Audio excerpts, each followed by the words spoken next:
విజయవాడ ఇంద్రకీలాద్రిపై శ్రీ దుర్గా మల్లేశ్వర స్వామి వార్ల దేవస్థానంలో దసరా శరన్నవరాత్రి వేడుకలు ఘనంగా జరుగుతున్నాయి.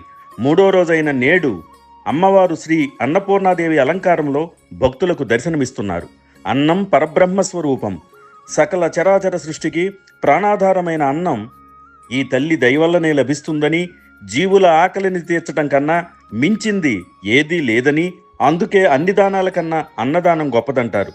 అన్నాన్ని ప్రసాదించే మాతృమూర్తి శ్రీ అన్నపూర్ణాదేవి. ఎడమ చేతిలో అమృతాన్నం ఉన్న బంగారు పాత్రతో, కుడి చేతిలో వజ్రాలు పొదిగిన గరిటెతో ఈశ్వరుడికి భిక్ష పెట్టిన దేవత అన్నపూర్ణాదేవి.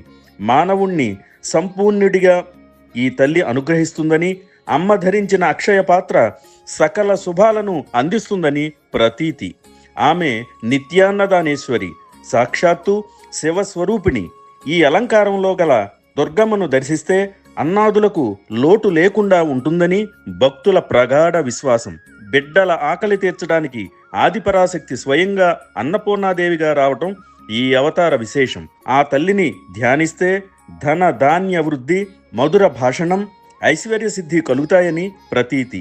అన్నపూర్ణాదేవి అలంకారంలో దర్శనమిస్తున్న దుర్గమ్మను దర్శించుకునేందుకు భక్తులు పెద్ద ఎత్తున తరలివస్తున్నారు.